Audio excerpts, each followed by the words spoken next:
So, video production has kind of been slow lately. I am working on videos, I promise, but a lot of things have changed recently, and I haven't had time to work on a lot of things. So I decided to put out a video, a vlog of something that I thought about recently, and I haven't thought about this in ages. Did you guys know I used to write fan fiction? Oh boy, we're talking about fan fiction. Yeah, I wrote a couple of fan fiction, and I still have some of them in Word documents on my computer. I don't know why I've saved them, but I just happened upon them the other day, and I was like, wow, I used to do that, huh? All right, so before I talk about these, I'm not going to read them or anything. I'm mostly just going to describe what they are. Before I get into that, though, I think I need to give a little bit of context. So, in the early 2000s and a little bit of the late 90s, too, I was really into anime, and it, I think, was mostly thanks to stuff like Toonami and Adult Swim bringing anime over, and anime started to become like a lot more mainstream, and it was more available to the public, and it was being broadcast on TV, and more it was available for purchase in stores, etc. So anime was kind of on the rise, and it was a really good time to be an anime fan. I think in the early 2000s, I feel like there was a bit of a drop off around 2006, and anime just started getting bad, and it was in a huge slump for a while. But fortunately, I think nowadays anime has gotten a little bit better, but that's kind of irrelevant right now. So yeah, I was a really big anime fan back then, and I had come across fan fiction. I had never actually thought about creating my own stories based on something I like. But yeah, I learned about what fan fiction was back then because I was still fairly new to the internet. I didn't get the internet until like 1998, I think. And I learned about people just writing their own stories online.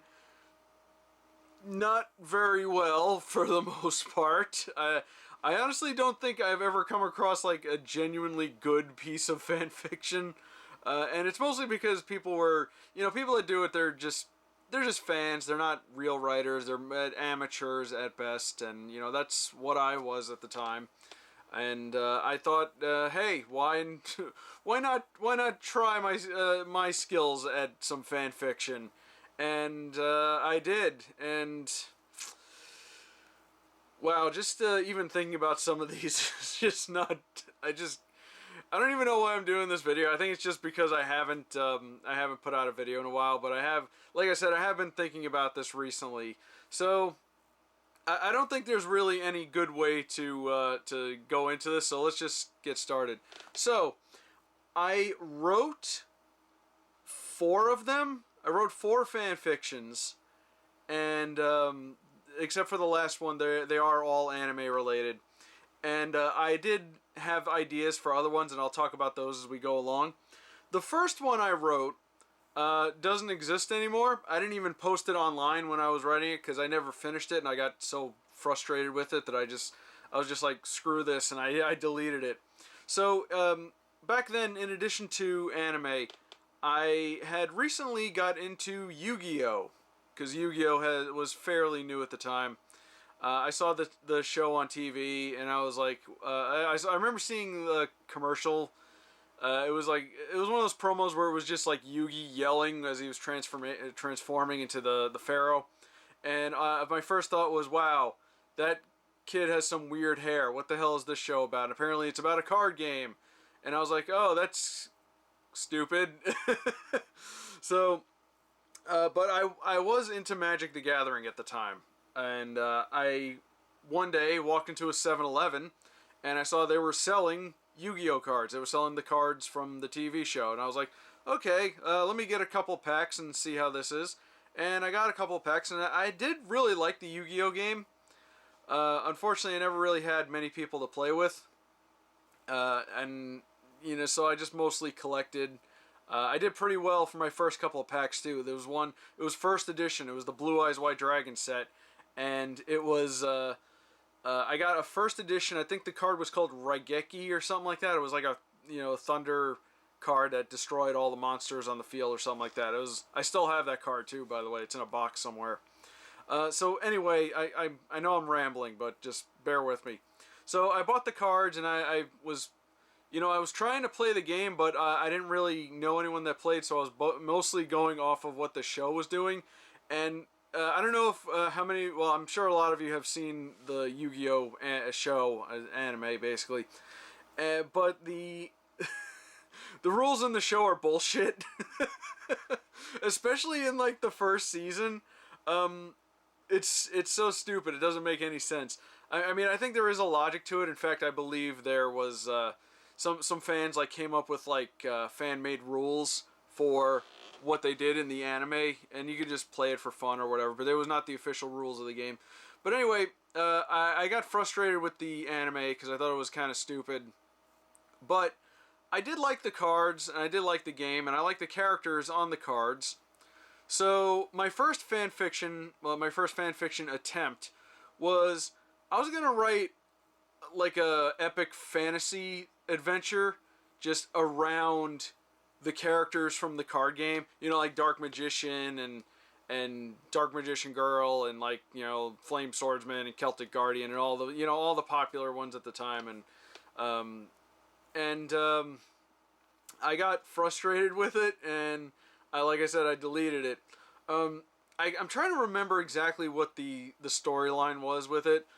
I think it was something along the lines of like I had like I had turned the world that they're from into like sections. Like there was like countries or whatever, where it was like this is the human section, this is where like the animal people live, this is where like the magic users live, this is where the dragons live or whatever. And I think they have like a council of people that get together and were in charge of all the areas. And I think it was something like there was a card called like the Dragon Master or something like that, and you use it to summon a dragon to the field.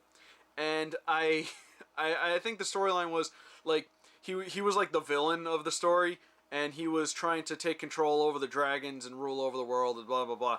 So I had like a bunch of the characters from the card game. I was going to get them together, and they were going to go on a quest to stop him, and they were going to go through all the different areas and have adventures and everything. And I think the reason why I stopped writing it and got frustrated with it was because I don't really know what the point was to this whole thing. I don't know if there was some point to me doing this. And also, I was basically writing like my own version of Lord of the Rings. And for your very first big writing project, that's not a good place to start. So I eventually got just frustrated with it, and I just deleted it and moved on, and that was the end of that. Again, I never posted it anywhere. I never showed it to anybody. I just wrote it. I wrote like 2 chapters of it, and I deleted it, and that was the end of that. I never even got very far with it, so whatever. Now, sticking with the Yu-Gi-Oh thing, there was another fan fiction that I had an idea for, but I never actually wrote.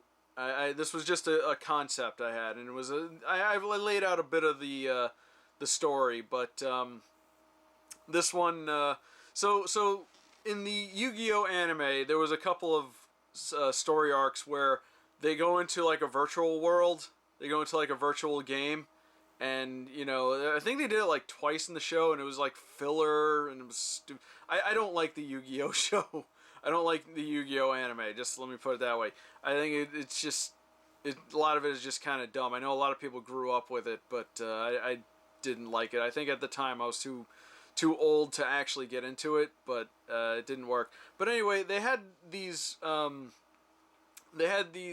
story arcs where they go into like a video game and they have to fight each other, and they have the characters from the cards with them or whatever. So I came up with a crossover And this is kind of a strange one, but there's a lot of logic to it. So it was a crossover of the Yu-Gi-Oh anime, the anime Dot Hack. If you don't know what Dot Hack is, look it up, it's great. Ghost in the Shell, specifically Ghost in the Shell Standalone Complex, and Serial Experiments Lane. And if you don't know what Serial Experiments Lane is, again, go look it up, it's great. That's those are very, very different things, aren't they? But there, like I said, there's a line of logic to it. And I remember how I was going to do this, but I don't really remember like a lot of the details. So the idea was, you know, the characters from Yu-Gi-Oh, you know, Yugi, Joey, and all his pals, you know, all the whole crew there. You know, they play a lot of games. So I figured, what if one day they try out The World, which is the name of the MMO from Dot Hack. And so they go into the world in Dot Hack, and they end up meeting the characters from Dot Hack. For those of you not familiar with Dot Hack, though, the whole concept of it is, you know, it's an MMORPG, but there's like a super intelligent AI program inside of it that can control everything, and it kind of it's been, geez, it's been so long since I've seen Dot Hack. There's a character in Dot Hack who is in like a coma, and they were put in a coma through the goggles, the visor that you use to go into the world, and their character and their consciousness were stuck in the world. If this sounds familiar to you, it's kind of like, for more modern anime fans, it's kind of like Sword Art Online, except it doesn't suck. Anyway, shots fired. So, the idea was Yugi and his pals would go into the world. They'd meet up with the Dot Hack crew, and then the AI in Dot Hack was named Aura. It was like this little girl who was trapped inside the world, and they would also get trapped inside the world. Now, where the other characters come in was because Yugi and Joey and Kaiba was going to be in there as well. You know, they're very well-known figures in their world. So I figured, you know, if they get trapped in the world, and, you know, someone would have to go in and get them out. And because they're so well-known, it gets the attention of the crew from Ghost in the Shell Standalone Complex. And because if you watch Ghost in the Shell Standalone Complex, they do a lot of, like, cyber crimes and a lot of VR stuff as well. So my whole thing was, I was going to have Makoto go in and try and save them, but Aura was far too strong for her, and she also gets trapped in the world. Like, even Makoto, with all of her skills and knowledge and abilities, she couldn't match Aura. So the rest of the Ghost in the Shell team don't know what to do at this point, so they start searching like the deep web, and they find out about this girl named Lane, who has this really strong connection to, you know, the internet and online stuff. Serial Experiments Lane is a very, very weird anime, and I feel like I'm including this on the most basic level, but the way this was going to end up was the Ghost in the Shell team recruits Lane to go into the world, and she confronts Aura, and ultimately she does something to get everyone out. She basically saves the day, and I don't remember how I was gonna do it. I don't even know if I thought of how it was gonna go down. Again, this was an unused idea, but and you know, the idea, the concepts and things are not ironed out, of course. So that was going to be my second attempt at a fan fiction. I'm beginning to think that my ideas are often too big for myself, which is, yeah, it's kind of a problem I have in general. But yeah, that was going to be my second attempt at a fan fiction, and I, you know, the way I was doing it is, I'm kind of a sucker for crossovers. So when I was writing, basically what I was doing, or what I was attempting to do, was just combine a bunch of things I like that would probably go well together, right? So that is how those ideas, like that idea came about.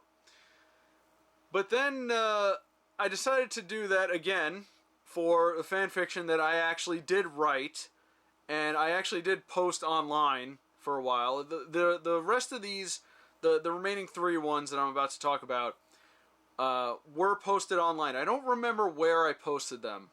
It was some fan fiction site. There was a bunch of them, and I can't remember the names of some of them. But I did post them online for a while, but I took them down because nobody was viewing them. I think they only got like a handful of reviews, like not even in the double digits.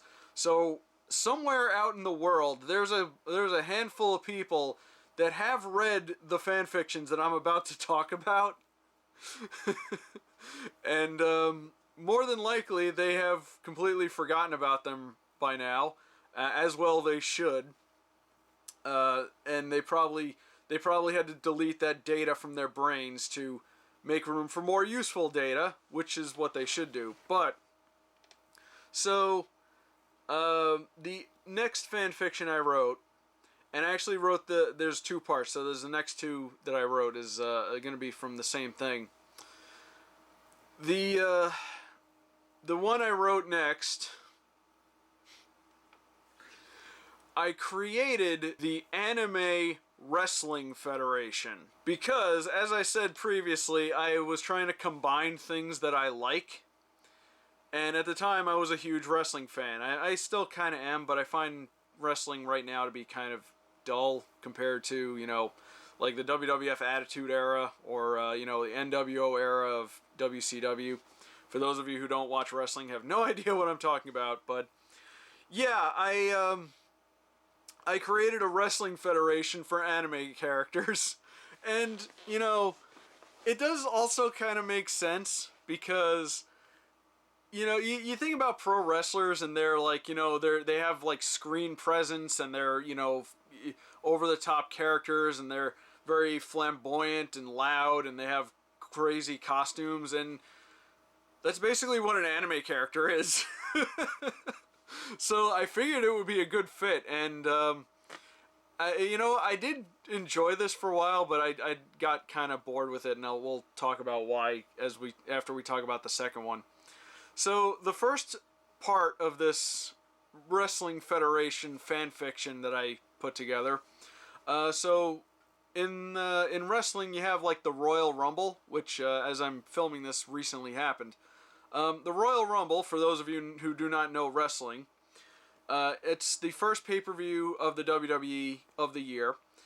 At the end of the pay-per-view, they have a match where they have 30 of the wrestlers. They come out one at a time, usually with like a 2-minute interval. They go down to the ring, and they have to fight each other. And they have to eliminate all the other wrestlers by tossing them over the top rope and getting them onto the ground. That was the premise for the first fan fiction that I wrote, because it was the first fan fiction. We had to crown a champion, and what other way to crown a champion than just having a big battle royal? So, I'm trying to remember who I put into this match. There are 30 characters. I'm actually surprised I was able to coordinate 30 characters somewhat coherently, but I didn't have them all in there at once. It was, a couple would come in, people would leave, and etc. But if you go back like to 2003, possibly even 2002, and just think about like 30 of the most popular anime characters at that time, and even some that from the 90s and even the 80s that were still pretty popular, and those were most likely the ones in the Battle Royal. And I started out kind of small, like I'd have just general characters that knew martial arts and not really any crazy powers, because I did have people brought swords in there, and people brought like magic powers and stuff, and it was just insanity, absolute insanity. So I know I had like Goku in there, but I don't remember exactly how Goku got tossed out. Oh no, I do remember actually. Gene Starwind from Outlaw Star knocked him out using the caster gun. That would seem pretty plausible, I guess, for Goku, because this was during like the I think it was during like the Cell Saga. So he wasn't, it's Dragon Ball Super where he's like god status right now. So I think it would be feasible for Gene Starwind to get Goku out of the ring using one of the more powerful caster shells. So and I had some pretty cool like matchups in that match. Like I had characters like meet each other and try to face off. I had Lena Inverse from Slayers take on Deedlit from Record of Lodoss War, and they're both very powerful magic users. So I thought that was a pretty cool thing to have. I think probably my most favorite thing that I did in this match. There were parts, and this happens in the real Royal Rumble as well. There are parts where, like, they'll have a lot of people in the ring, and then suddenly, a bunch of them will get out, and, it can even go down to, like, one person. So, there was a point in the fan fiction where I had Kenshin from Rurouni Kenshin come in and, stay in the ring. Like, he either defeated everybody or everybody else was gone. And then I brought in Goemon from Lupin the Third. And I really like that idea because, honestly, who wouldn't want to see that? They're both really, like, crazy powerful samurai characters. I would love to see, like, a face-off between the two of them. I'm not sure who would win, either. I don't remember who I made win in the fanfiction, but talking, like, realistically, I don't know who would win. Like, Kenshin is really powerful, but Goemon is, like, comedically strong. Like, he has the ability to, like, chop a helicopter in half with his sword. So I don't know. I had them face off. A bunch of other characters were in there. I think Sailor Moon was in there. I think I had like Kenshin was in there. So obviously Sano was in there as well. I think like the guys from Yu Yu Hakusho were in there. I don't know. I had like both male and female characters too, because why not? Ultimately, though, the winner would be crowned the Anime Wrestling Federation World Champion, or whatever the title was called. The winner, it came down to Spike Spiegel and Vash the Stampede, and Vash the Stampede won, of course, because Vash is awesome. And that was pretty much that. And I wanted to make this, because wrestling is like an ongoing saga. Like, it's a show that never takes a season off. It's always going. It's just a constant flow of just storyline.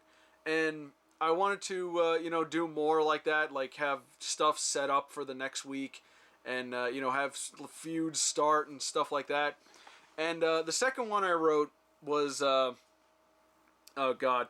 So I did a lot of that in the in this one where I had like Vash came out with his belt and he was, and someone, I think Spike came out and said, I want a rematch or something like that.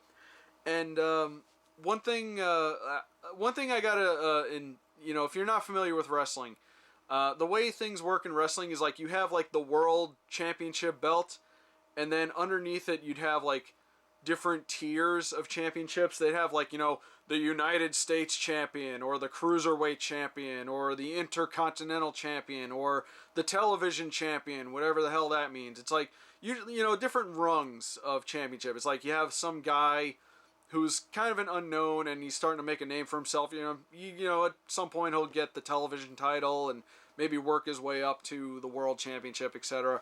So I tried to do that with the second fan fiction. I created the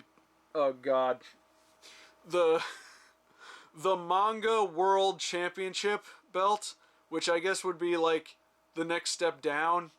And I have like, I had like a little mini tournament. I don't remember who was in it. I still have the fan fiction document. I refuse to even open it at this point. And, I have like other, little matches in between. Basically just a wrestling show, just with anime characters. And again, it was a pretty good fit. Unfortunately, I stopped writing that too because, again, I would have to write so much for that. And again, wrestling is an ongoing saga, so I'd have to, come up with a storyline every week until whenever I decide to stop doing this.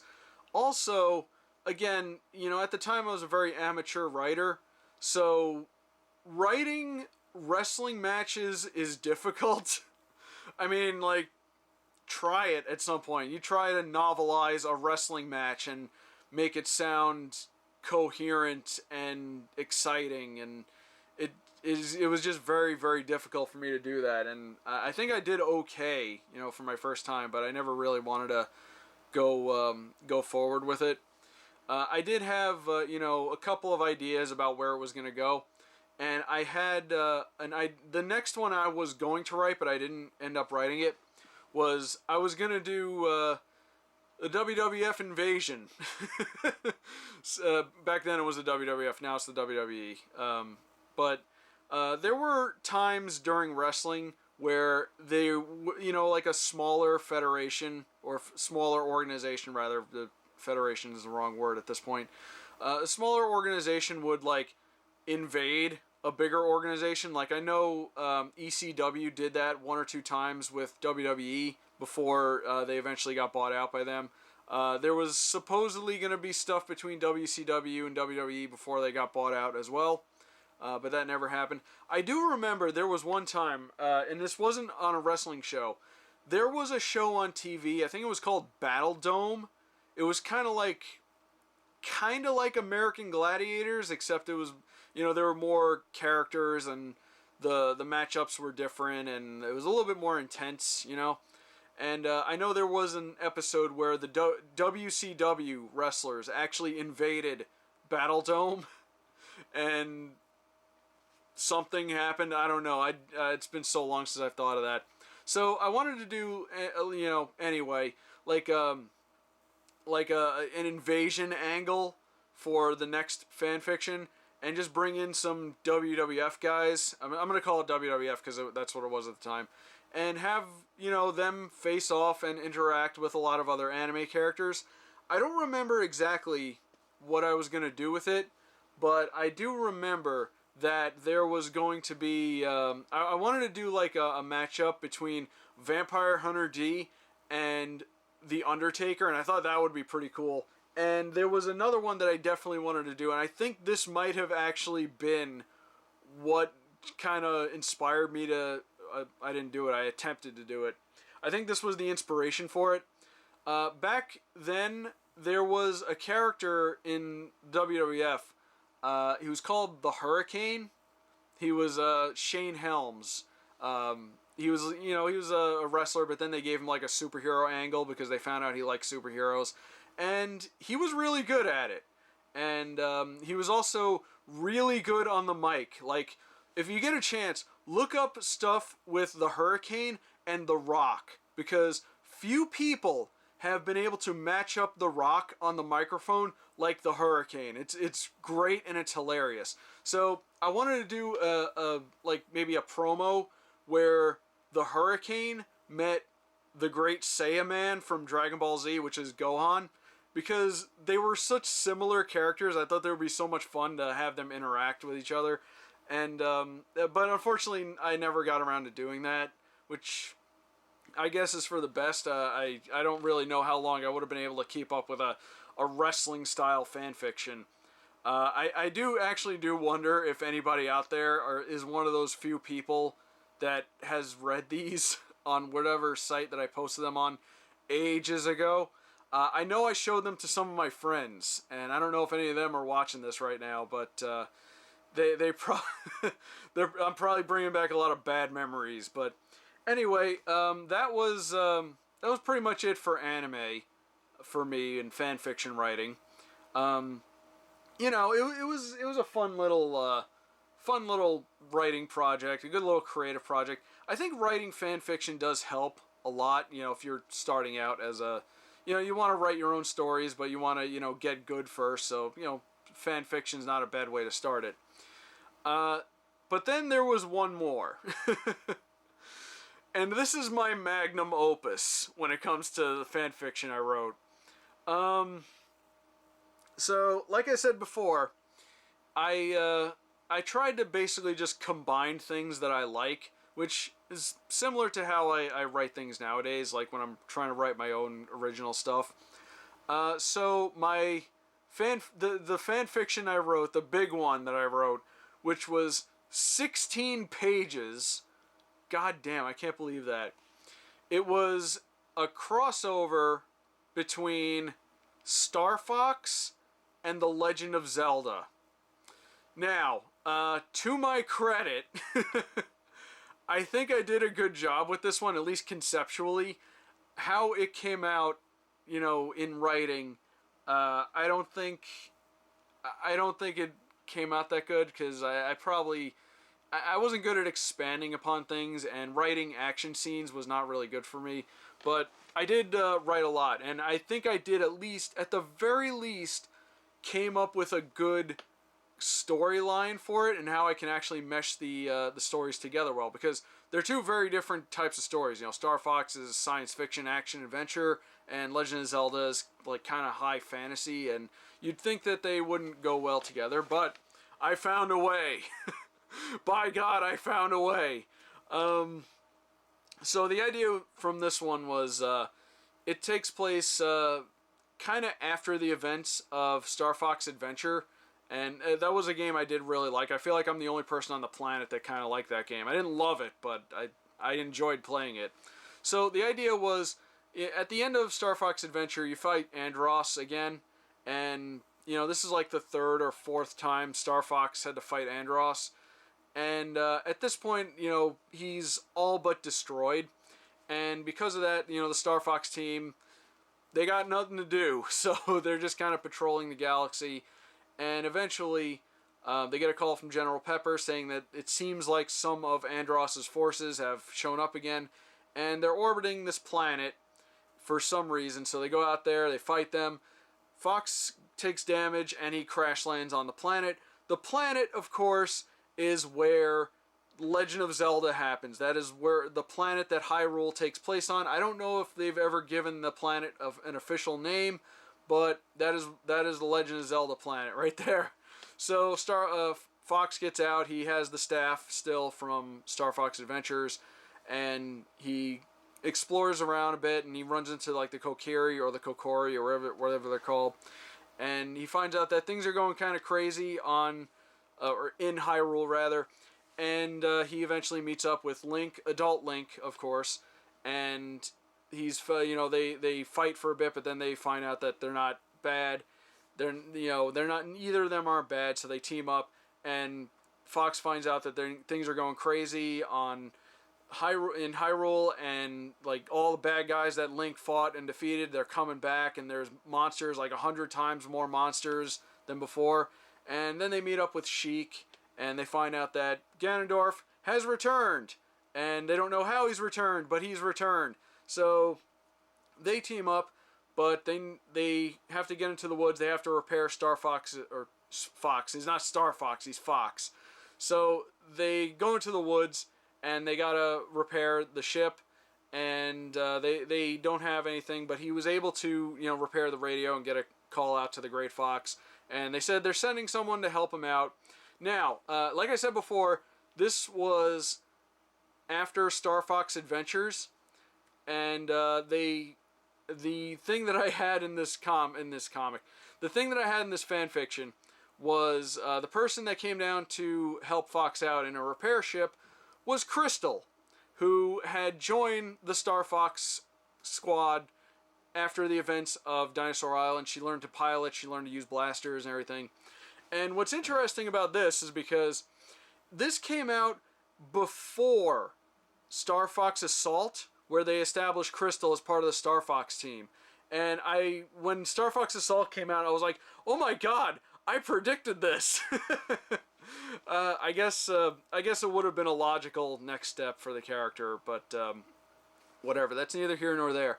So they repair Fox's ship, and they, you know, suddenly like all the enemies show up again. There's hundreds of like Stalfos and Moblins and Lizafos and just swarming on them.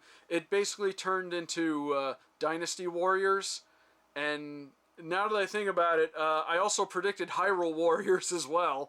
But yeah, they escape in the ships, and they go back up to the Great Fox with Link and Zelda, by the way, or Link and Sheik. It's Zelda, whatever. And I thought that was kind of an interesting angle to have, you know, Link and Zelda, you know, go into space and see their planet for the first time. You know, stuff like that. You know, little moments like that are always interesting to me. So they find out where Ganondorf is. He's at the Temple of Time, and they got to go defeat him. So Link, Zelda as Sheik, Fox, and Crystal go down to fight off Ganondorf. But then the big twist happens. It turns out Ganondorf was released by Andross, who, after the battle of Star Fox Adventures, was mostly destroyed, but became kind of an ethereal being, like he was mostly just a floating consciousness, and he was just drifting through space until he found the planet that Hyrule is on, and he decided to go there, and he found all like the magical energy that's part of Hyrule, and he decided to, absorb some of it, and stick around for a while, see what's going on. And he found Ganondorf, and he made an alliance with Ganondorf, and he said, "I'll release you, but you got to do what I say, and I'll let you out." And so they have this big battle with Ganondorf. They defeat Ganondorf, and that's when Andross reveals himself. Andross, big head, big hands. And it turns out that he has become so powerful that he has merged with the planet. So I was going to some pretty crazy places when I was writing this, alright?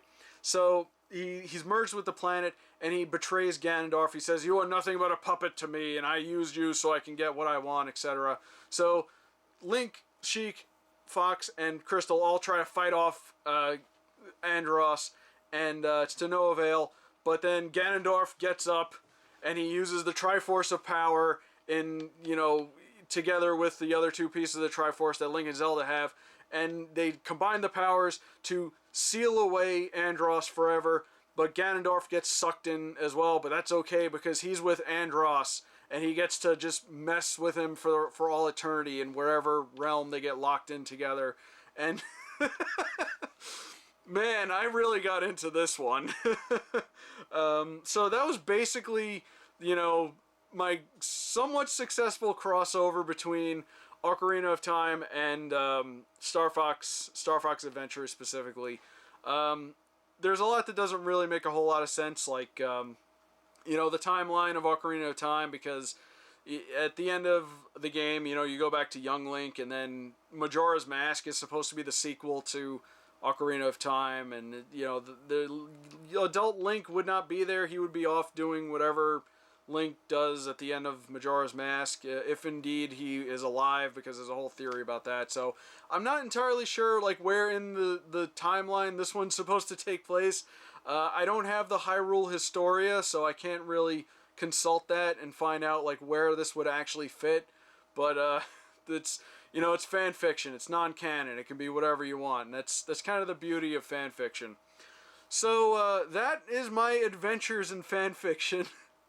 I still have the two AWA ones and the Star Fox Adventures, or The Legend of Star Fox. That's what I called it. Great title, right? But that is what I did with with my time back then. I did kind of enjoy writing, but at the same time, I would get kind of frustrated with it, and I would have to consult people, say, "Hey, does this look okay?" And lately I have been trying to write my own stuff. I'm trying to write my own stories, my own. I'm trying to write something as a novel. I mentioned before I've been trying to write a pilot for an animated series, which I finished, by the way. I haven't showed it to anyone yet because most of the people I like to show things to have been very busy. So hopefully we'll have time to do that. And I think that this might be why I have been thinking about those old fan fictions a lot, because if you're trying to be a writer, it's good to go back to a lot of your older stuff and see where you came from and see how well you did writing fan fiction or whatever it is you wrote, or whatever writing project you were a part of. So I think that was kind of helpful, just taking a look at those and remembering how I used to write and what I used to write. I do feel like I come up with good concepts, and I love creating characters and writing interactions between characters, so I feel like I could potentially use a lot of that in future writings that I would really like to get made into something at some point, one of these days, when I'm not uber busy with a million other things, But yeah, that was my adventures in fan fiction. I hope this video was kind of interesting for people. I feel some people might be disappointed because when you think fan fiction, you think, you know, some awful stuff. I know a lot of fan fiction is bad because, again, they're, you know, amateur writers. They're just writing something because they like it and stuff like that. That actually is a really good question. Is there such a thing as good fan fiction? Like, are there any fan fiction writers out there that are just really, really good? Like, because I've never encountered any. I'm sure there are some out there, but if anybody knows of any, I would love to hear about it. I think that's about it for this. Again, hopefully people found this interesting. I'm a bit embarrassed talking about some of these ideas, but I don't know. I was feeling kind of chatty lately, so I figured maybe I'll put out a video about it. See how people respond to these kinds of things, you know. So yeah, thanks for watching. Feel free to talk about your own exploits trying to write fan fiction in the comments section. I would love to read some of those. See what people do with their spare time. But yeah, thanks for watching. Hope you've enjoyed it. Be sure to like, comment, and subscribe. And I got some other videos I really got to work on. I'm trying to put out some more Rob Watches. I know I said I wasn't going to do a lot of those, but I'm going to do a couple more because I got some stuff. I got a couple of DVDs of things and been trying to watch some other stuff. Just been busy lately. And I'm trying to do Cartoon Clip Show at the same time, but it's getting kind of crazy, you know? But yeah, thanks for watching. Like, comment, and subscribe if you like this video. Check out my other videos. And I will see you guys later.